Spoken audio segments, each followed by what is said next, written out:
नमस्कार दोस्तों, आज मैं आपको अगहन मास में सुनी जाने वाली कहानी सुनाने जा रही हूँ।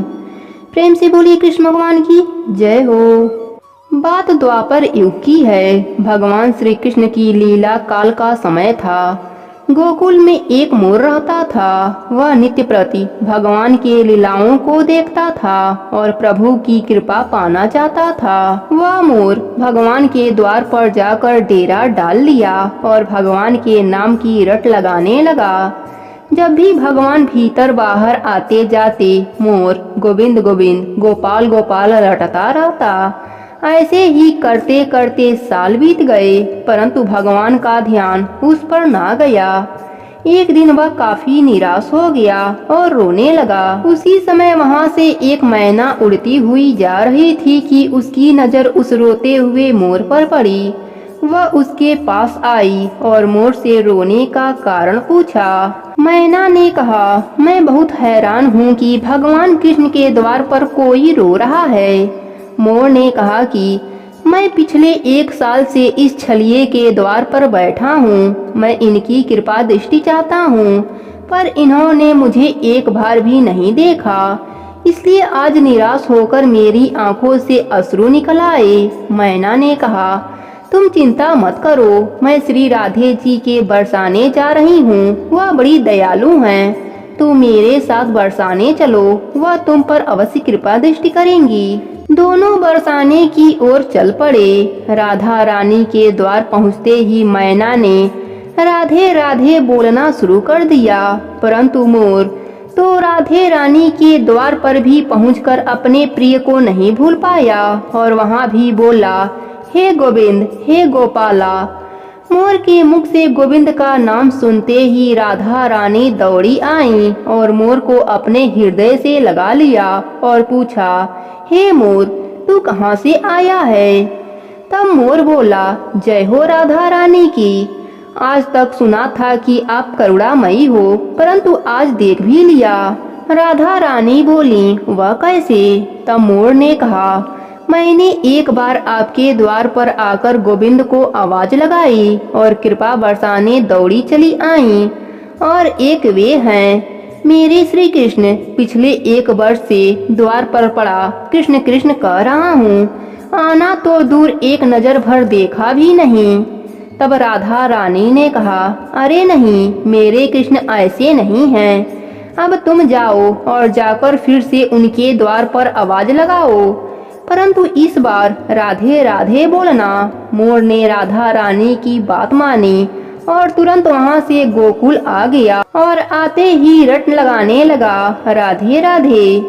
जब भगवान कृष्ण ने यह सुना कि द्वार पर कोई राधे राधे पुकार रहा है तो भागते हुए मोर के पास आए और उसे गले से लगा लिया और पूछा, अरे मोर, तुम कहाँ से आए हो? मोर ने कहा, वारे छलिया, पिछले 1 वर्ष से तुम्हारे नाम की रटना कर रहा हूँ। आना तो दूर, कृपा दृष्टि से देखा भी नहीं।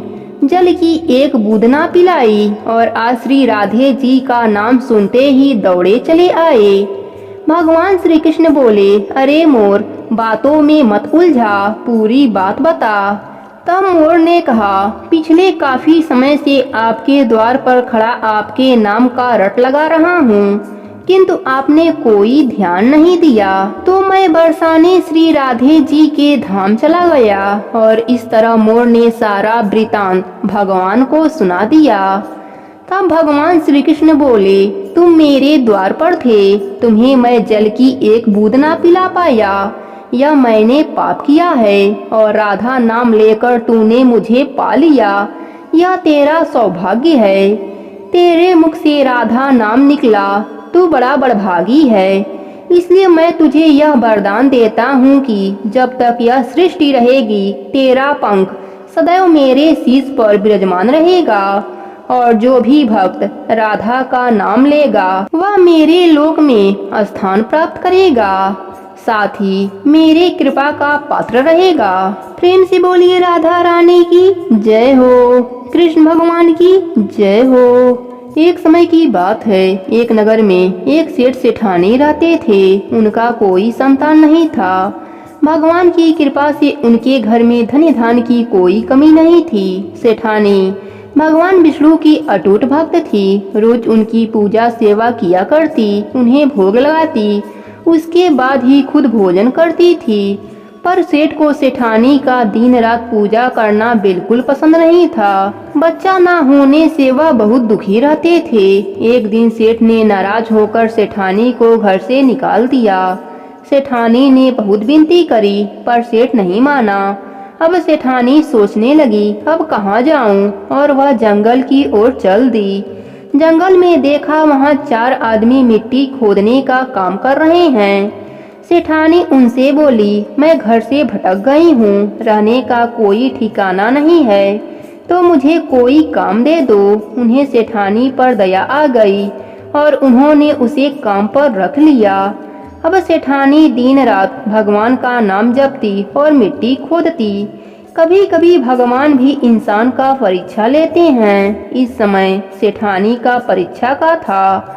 मिट्टी खोदने से सेठानी के हाथों में बड़े बड़े छाले पड़ गए।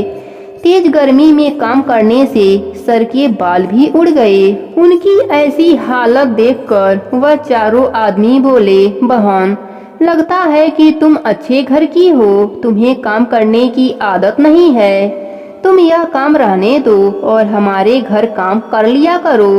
और वह उसे अपने घर ले गए। वह 4 अकेले रहते थे। खाना बनाना तो उन्हें आता नहीं था। वह 4 मुट्ठी चावल लाते और कच्चा ही खा लेते। सेठानी ने देखा तो उसे बहुत अजीब लगा। वह बोली, भैया, कल से 8 मुट्ठी चावल लाना। वह सबने सोचा शायद यह ज्यादा खाती होगी, इसलिए ज्यादा अनाज मांग रही है।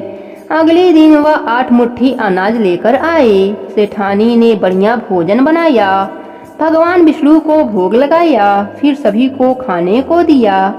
सब बोले, बहन, ऐसा स्वादिष्ट भोजन हमने आज तक नहीं खाए थे। सेठानी बोली, भगवान का भोग है तो स्वाद तो आएगा ही।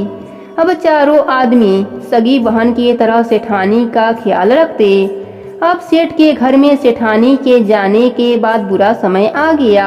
आसपास के लोग कहने लगे, यह तो सेठानी के भाग्य का खाता था। सेठ को बहुत पछतावा हुआ। एक दिन वह सेठानी को ढूंढने चल दिया और उसी जंगल में पहुंचा जहां 4 आदमी मिट्टी खोद रहे थे।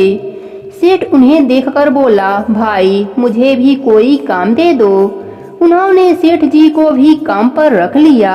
मिट्टी खोदने से सेठ जी के हाथों में छाले पड़ गए और सर के बाल भी उड़ गए। सेठ की ऐसी हालत देखकर वह 4 उन्हें अपने घर ले गए। सेठानी घूंघट में थी, सेठ को देख नहीं पाई। उसने सभी के लिए भोजन तैयार किया और हर रोज के तरह भगवान विष्णु को भोग लगाया और 4 भाइयों को भोजन परोस दिया।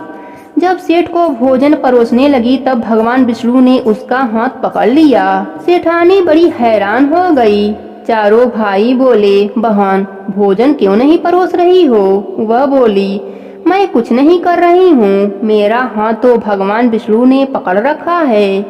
भाई बोले, मुझे भी भगवान के दर्शन कराओ। उसकी प्रार्थना पर भगवान विष्णु सबके समक्ष प्रकट हुए। सभी ने दर्शन किए। सेठानी ने घूंघट उठाया तो सेठ सेठानी ने एक दूसरे को देख लिया। सेठ ने अपने किए की भगवान विष्णु से क्षमा मांगी और सेठानी से भी क्षमा मांगी और अपने साथ चलने को कहा। भाइयों ने अपने बहन को बहुत सा धन देकर विदा किया। अब सेठानी के साथ सेठ जी भी भगवान विष्णु के पूजा पाठ करने लगे और एकादशी का व्रत रखने लगे, जिसके फल से उनका घर धन धान से भर गया। और कुछ ही महीनों बाद भगवान विष्णु के कृपा से उनके घर में पुत्र रत्न की प्राप्ति हुई। ये भगवान विष्णु, जैसे आपने सेठ सेठानी पर कृपा करी, वैसे ही अपने सभी भक्तों पर अपनी कृपा बनाए रखना।